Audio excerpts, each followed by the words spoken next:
बिहार में महागठबंधन आरजेडी कांग्रेस और वीआईपी के तमाम नेताओं का मुलाकात और सीट शेयरिंग को बात को लेकर जो मुद्दा चल रहा है अभी, लगता है बिहार में कुछ बदलाव का संकेत तो मिल रहा है।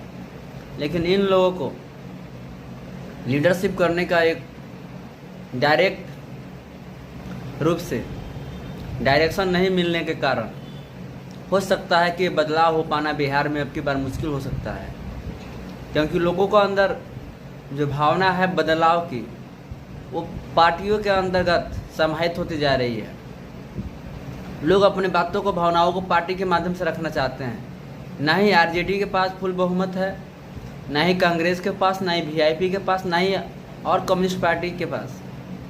इन सभी लोगों ने जो अलायंस बना रखा है महागठबंधन का या इंडिया का, इन लोगों के पास बिहार में बदलाव के लिए एक डायरेक्ट रूप से इन द फ्रंट सामने से कोई बदलाव का संकेत मिलने का कोई संकेत दिखा नहीं रहे हैं।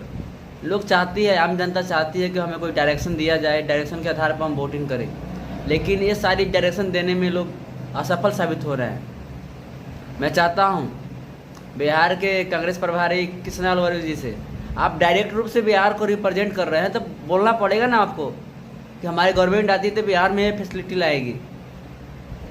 कन्हैया कुमार जी गए हैं, एनसीवाई प्रेसिडेंट जो कन्हैया कुमार जी है, मैं उनसे भी बोलना चाहता हूँ,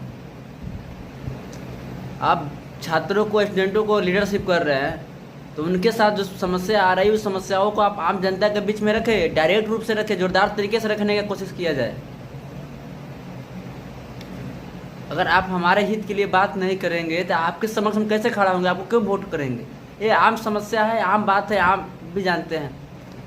कोई भी व्यक्ति जो वोटिंग करता है अपने सिस्टम के अंतर्गत जो उनको सुविधाएं मिलनी चाहिए, सुविधाएं नहीं मिलती उसके अगेंस्ट में वोटिंग करता है, और मिलती है तो उसके साथ में वोटिंग करता है।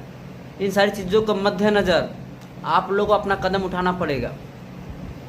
और जहाँ तक आरजेडी से तेजस्वी यादव जी की बात है, आप कैसा बिहार लाना चाहते हैं, कैसा बिहार को रिप्रेजेंट करना चाहते हैं, आप खुद डिसाइड कीजिए।